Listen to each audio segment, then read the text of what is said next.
Thursday morning, and it is frozen here in North Carolina. We had a good solid 28-degree night last night, and I thought what better way to start today than with a garden walkthrough, since I haven't done one of those yet. So I'm going to turn the camera around and give you a bed by bed, space by space shot of what I've got going on here. So entering the garden through the only gate that I have, which is about 3 feet wide. No tractors fitting in here. This is the south side, southwest corner. No, southeast corner. Walk in, the first thing I have are a bunch of strawberry beds. I'm a huge fan of loading as many berries as I can into my freezer, so this is how I get it done. These beds are probably 30 inches by 25 feet long, maybe a little less. Originally it was 25 feet by 3 feet, but over time pathways have kind of encroached, and I've just rolled with it at this point. So I've got planned 12 beds. I think right now I've got about 7.5, 8.5. I think there's about 80 plants in each one. I had 3 rows in each bed, and the middle row is a little off center from the outer 2. This bed is a partial because it was a lettuce bed up until a couple days ago, and the back side of the bed are a handful of onions that I'm overwintering. And this bed, gosh, what was this? These were my watermelon radishes. Really amazing crop for those of you who are into the radish game. It's a variety of daikon. It grows in a round globe-like shape and has a kind of a greenish outer rind, and the inner is definitely a rich pink color. Really pretty to cut into that. And at the end I've got a failed cauliflower that's got to come out and go into the compost pile. This is going to be, if I do more strawberry beds, this is where they're going to be. This is actually 2 beds of strawberries from last year that I haven't cleared out yet, and I've been using this as inventory to fill in the gaps from some of my other beds. So in the next couple of weeks I'm hoping to come through and take all of these out and get them maybe reset in this area. A couple of weeks ago I was bored, and this bed here was actually cleared, and so I raked it out and then threw a bunch of strawberry plants in there nice and orderly, and yeah, there's another strawberry bed. So up until this point of the garden right here over to the gate are going to be strawberries. That's 12 beds, but that's not all I've got going for strawberries. These are my, what were these? Oh, these are my peas for the fall and winter. They didn't really do anything, so I'll just rip them out or mow them in. This is a, gosh, what was it? Oh, this was daikon radish in this area right here, and they did really well. So I'm happy with that. They're actually in the garage right now in bags. I'm attempting to store them since I don't have storage for them. I'm fermenting some daikons. I have some in the freezer, but I ran out of space in the freezers and I have no more fermenting vessels. So they are just in canvas bags in a barn, covered by a blanket. I'm hoping that the temperatures in that building is good enough to keep them kind of refrigerator fresh. If I can get a few weeks out of them, I'll be happy. My wheelbarrow that is in my way with some frozen wood chips, and a bed of red Weatherfield onions. I've grown this variety before. My onion game is pretty weak and I'm trying to strengthen it. I did overwinter this variety this past year from 23 to 24, and I was actually pretty thrilled with the way they came out, though I don't think my my yield was as good as it could have been. Asparagus. These are by seed. It'll be a couple more years before I take any of the spears for food. I'm waiting for them to truly die out, and then I'm going to cut them back to the ground. And this is the southwest corner, and we've got blackberries. I am absolutely thrilled with blackberries. Blackberries and strawberries are the 2 berries that I've had a lot of success with, so I've been loading the freezer up with them. And I've got in this section right here on this row, I think there's probably about 11 plants of 5 different varieties. And something that I did out of entertainment last year, when they started popping out of the ground in just random spots, I would yank the plant out, and 1, 2, 3 really good ones I moved over against the fence, and they established. So this is actually, these canes here are going to fruit this coming year, and that was just found food, folks. And so I tied them off to the fence. I'm going to keep them a lot tidier than these. I'm going to keep them smaller just because it'll be easier to manage them without having to go on both sides of the fence. Turning around, next to the blackberries are my blueberries. And these are a couple of years old, some doing better than others. I've been popping the flowers off because I have not been thrilled with the root growth, and so I'm trying to push more energy into the roots than I am the flowers and berries. 5 different varieties. I don't know, I have the tags on them, I gotta check them out. The weakest one by far is this pink lemonade variety. So still alive, but really not thriving, especially when you compare them to some of these others. That's a pile of sweet potato vines I gotta get out of here.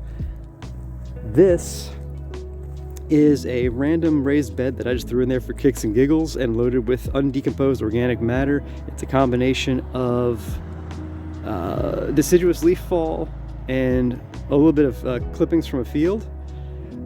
And I put this here because I was very curious to know if it can when it decomposes, if I can have this raised bed primarily for some longer length carrots and or parsnips, because what I'm walking on here is 8,100 square foot garden, and it is all organic matter laid on top of what is native hard red clay here in the Piedmont. So my native soil is not easy to work, but what I've laid on top is probably anywhere between 3 to 5 inches of organic matter in various stages of decomposition, and it's given me an amazing planting surface, but it's not a deep planting surface. So the shallow rooted plants do really well. The carrots get a little stunted. They look good and they taste amazing, but I'm not gonna get that really serious 8 to 12 inch taproot. And I'm hoping that little raised bed over there can do that for me while the rest of the soil is continuing to get conditioned over the years. Coming back through, we've got more strawberries. Got another 7 beds here. And this is just me mulching in different ways. I had grass cuttings, I mulched around the plants. I didn't have any for these, so I didn't. I've done this before. Production is gonna be pretty much identical between those 2 beds, and these strawberries are hardy, they're gonna hold up. The 2 varieties of strawberries I'm growing are Sweet Charlie and Chandler. I started with 50 plants a couple of years ago, and now you can see that I've got thousands upon thousands. And I don't know which ones are which because they were intermingled when I first put them in. So whatever they are, they are. And the only thing that matters is they are productive and delicious.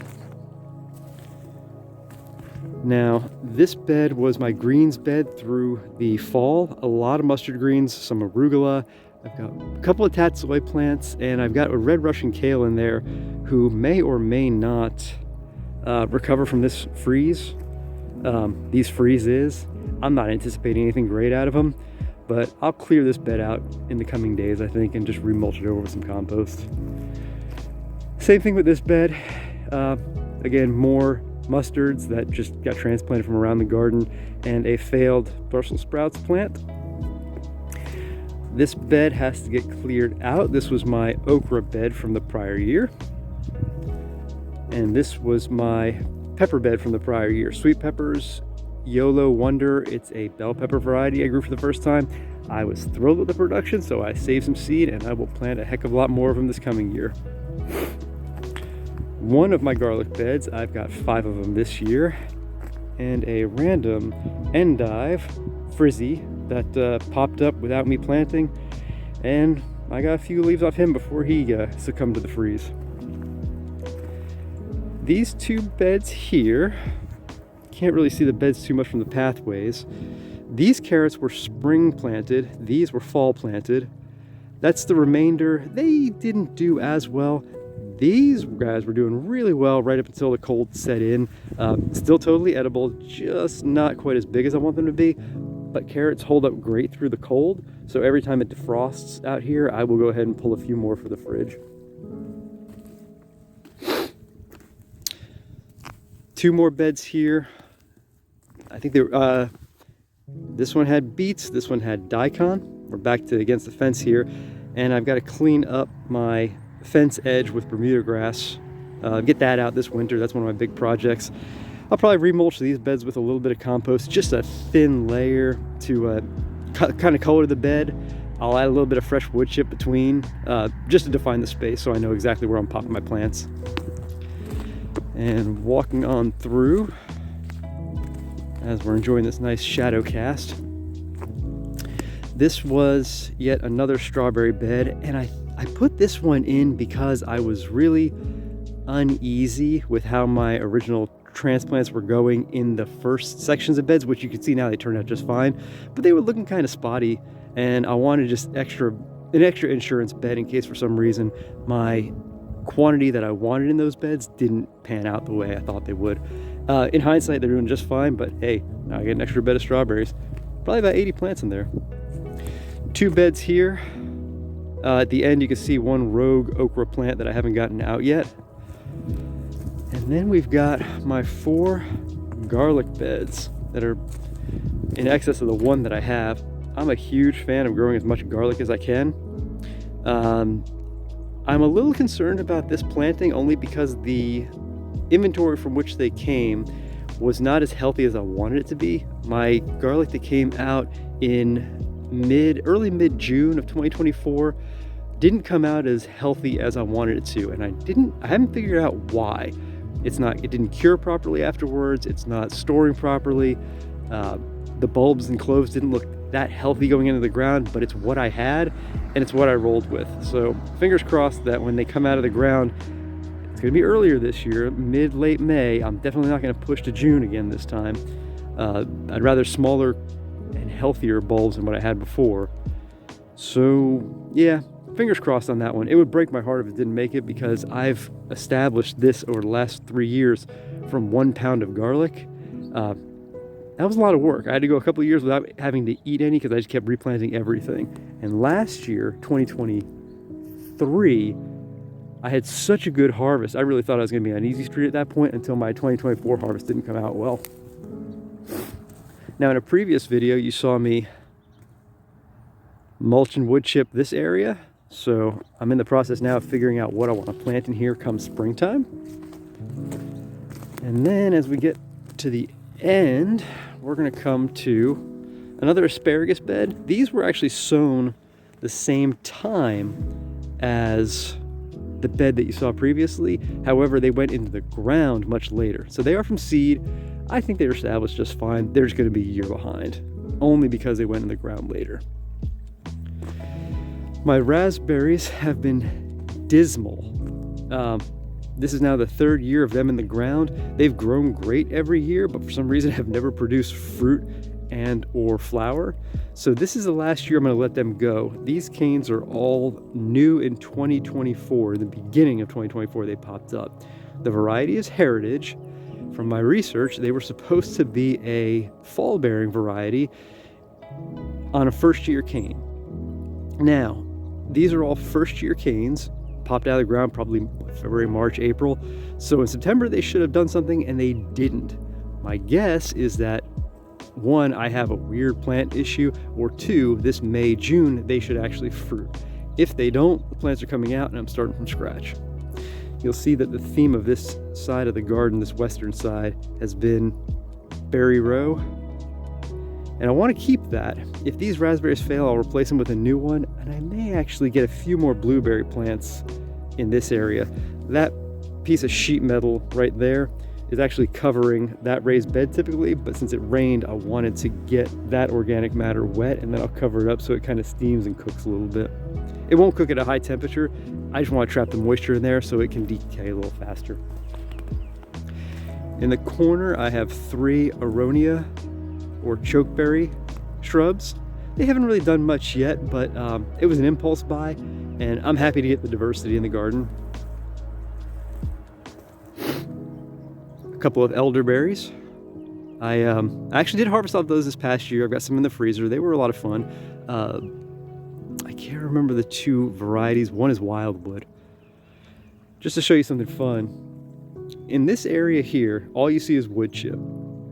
Now, something that's been really neat about this garden is it was established entirely by organic matter dumping. It was cardboard and wood chip and compost, deciduous leaves and grass clippings and coffee grounds in no real discernible order. I mean, if I had compost, yeah, it made it to a bed and the pathways were wood chips. But this area out here that I've walked you through, all of these beds that we just went through were originally established with nothing more than cardboard and wood chips, because that's all I had available. And when I had compost, I would put that over top the wood chip. I know that's not a planting surface that anybody wants to drop a plug into, which for the most part I didn't, or if I did, nothing happened. But over time, that wood chip has decomposed to where if I wanted to, in this area here, which has never had compost, if I scratch that back, you're gonna see some really decayed organic matter. I would have no hesitation putting a small bed of plants in there, and I guarantee they would do great. How can I make that guarantee? Because along that same fence line earlier this year, I had some extra San Marzano determinate tomatoes. I put them in the ground in there and they produced wonderfully. And again, I didn't fertilize them, I didn't do anything. I just put the plugs in there because they were extra and they grew. So basically I'm standing on top of what amounts to be an 8,100 square foot raised bed. Now to finish the tour, we're gonna walk against the north edge of the garden. And what you're gonna see is my second blackberry bed. It is, what's that, 50 linear feet. And all of these plants in this row right here were pulled from the ground from that area over there. They would pop up, I potted them on, and when they established roots that were healthy within the pot, and these are 4-inch square pots, I popped them in the ground here and I watered them in just to see what happens. And now I've got another 20 plus blackberry plants. How cool is that? Now, what I'll probably do with this section here is, again, I'm gonna keep these tight. I'm gonna prune them relatively small, no more than 2.5 feet, with maybe 2 canes on each one, because I don't want to have to deal with a trellising system. And I'm hoping that that makes it easier to manage and can, again, further my yield for blackberries. All right, folks, so that concludes the tour for today.